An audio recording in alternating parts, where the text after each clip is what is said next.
was one of the richest men in Rome, and he spent his life teaching people why money doesn't matter.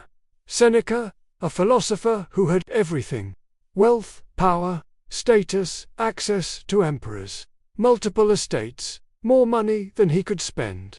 And through all of it, he kept saying the same thing: none of this is wealth. Real wealth is something completely different, and most people will die poor because they're chasing the wrong thing. What he understood about true wealth could change your entire life, if you're willing to hear it. So let's go back. About 2,000 years ago, ancient Rome, the center of the world, and Seneca is at the top of it. He's wealthy, connected, powerful, advisor to the emperor, living in luxury most people can't even imagine, and he's miserable. Not because he has problems, but because he sees through everything. He sees wealthy people who are never satisfied, powerful people who are terrified of losing power, successful people who are empty inside. And he realizes something that changes everything. Having money doesn't make you rich. Having power doesn't make you free. Having everything doesn't mean you have anything that actually matters. Because here's what he sees. The richest people he knows are the most anxious. They're constantly worried about losing what they have, about people stealing from them, about investments failing, about their status dropping. They're prisoners of their own wealth, and the powerful people. They're enslaved by their position. They can't do what they want, can't say what they think, can't relax, can't trust anyone. They have power over others, but no power over their own lives. So Seneca starts questioning everything. What is wealth actually? Not what people call wealth. What actually makes you rich? And he comes to a conclusion that sounds crazy to most people. He says, it is not the man who has too little, but the man who craves more, that is poor. Think about that. You're not poor because you don't have enough. You're poor because you want more than you have. Poverty isn't about your bank account. It's about your relationship with desire. A person who has little but wants nothing is rich. A person who has everything but wants more is poor. Because wealth isn't measured by what you own. It's measured by whether what you have is enough. Seneca looks around Rome and sees billionaires who are poor. People with multiple estates who feel deprived. People with endless wealth who think they don't have enough. And he realizes they're living in poverty. Not material poverty, mental poverty. The poverty of endless wanting. Meanwhile, he sees simple people. Farmers, laborers, people with almost nothing. And some of them are content, happy, at peace. They have enough. They want nothing more. And by his definition, they're wealthy, richer than the emperor himself. This flips everything upside down. Because society says wealth is accumulation. Get more, have more, own more. The person with the most stuff wins. That's wealth. But Seneca says that's a trap. That's slavery disguised as success. Because the more you have, the more you need to protect. The more you want, the more you suffer from not having. Real wealth is freedom from that cycle. Freedom from wanting. Freedom from needing more. He writes, true happiness is to enjoy the present without anxious dependence on the future. What does that mean? It means you're rich when you're satisfied with now. When you don't need tomorrow to bring you something before you can be happy. When what you have today is enough. But most people can't do this. They're always living for the next thing. The next promotion, the next purchase, the next achievement. They tell themselves, when I get that, then I'll be happy. Then I'll have enough. Then I'll be satisfied. But it never comes. They get the thing. Feel good for a moment. Then start wanting the next thing. It's an endless cycle. And they spend their entire lives chasing enough without ever reaching it. Seneca says this is poverty. This is being broke. Not in your wallet, in your soul. You're constantly in debt to your own desires, always owing yourself more than you have, never able to pay off the bill. And the irony is the cure for this poverty is free. It costs nothing. You don't need to earn it.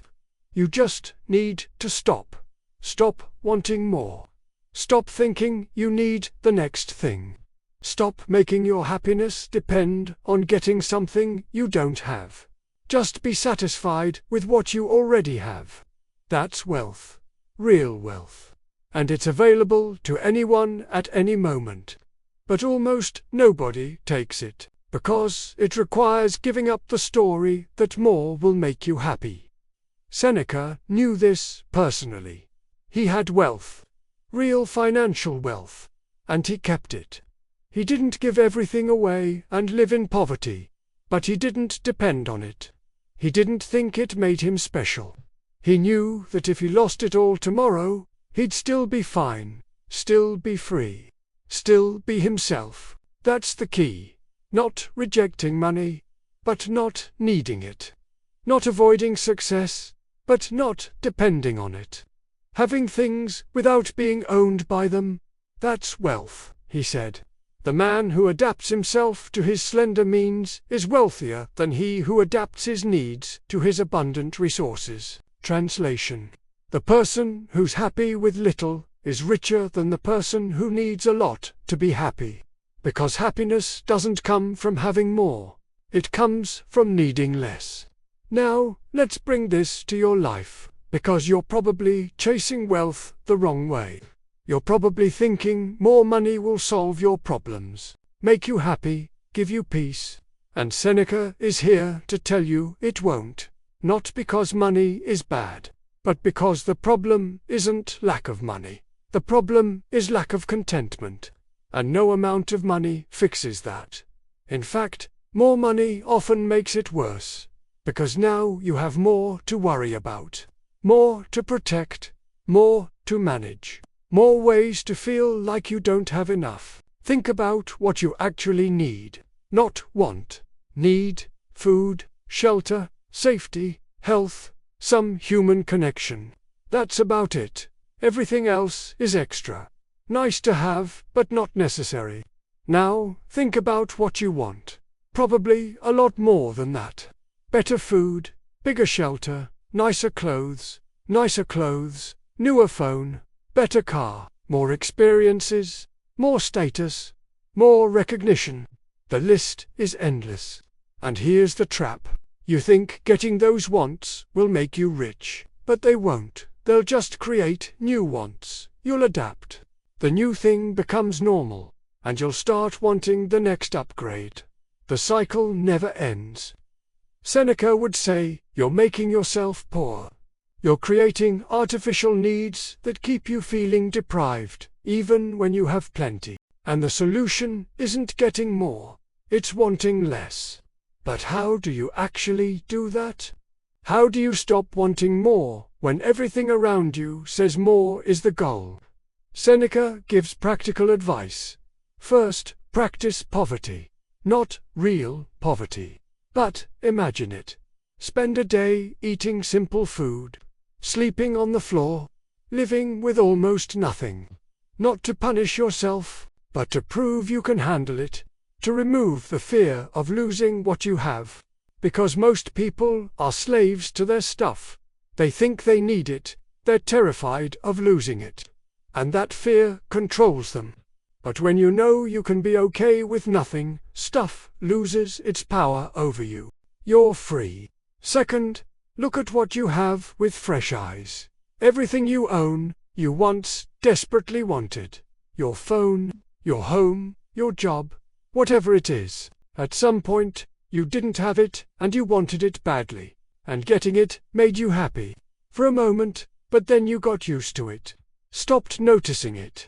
Started wanting something else. So Seneca says, remember what it was like before you had these things. Appreciate them like you did when you first got them. That's wealth. Appreciating what's already here. Third, Stop comparing. Most of your wanting comes from seeing what others have. Their car is nicer. Their house is bigger. Their life looks better. And suddenly you feel poor, even though nothing about your situation actually changed.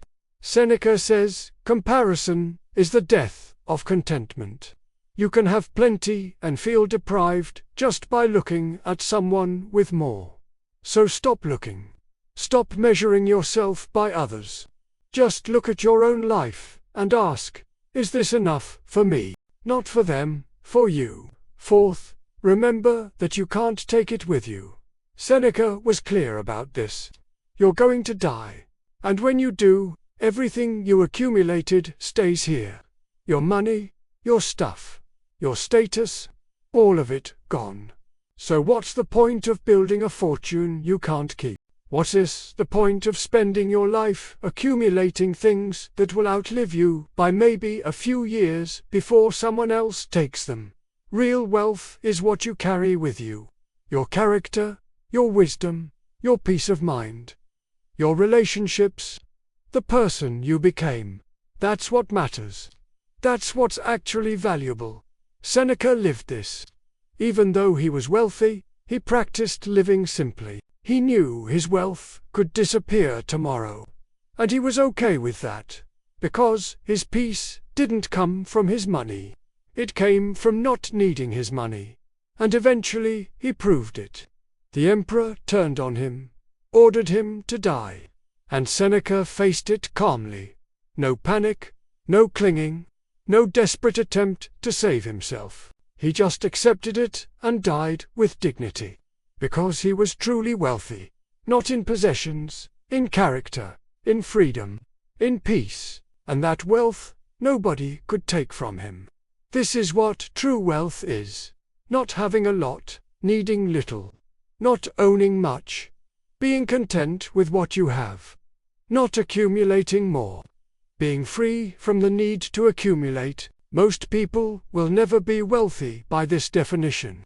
They'll spend their lives chasing more, thinking the next thing will finally be enough, and they'll die still wanting, still chasing, still poor. But you can be different. You can understand what Seneca taught, that wealth isn't out there. It's in here, in your mind, in your relationship with wanting, and it's available right now if you're willing to stop chasing and start appreciating. You don't need more to be rich. You just need to want less. And that's free. That's available. That's waiting for you the moment you decide enough is enough. Subscribe for more truths about real wealth that money can't buy.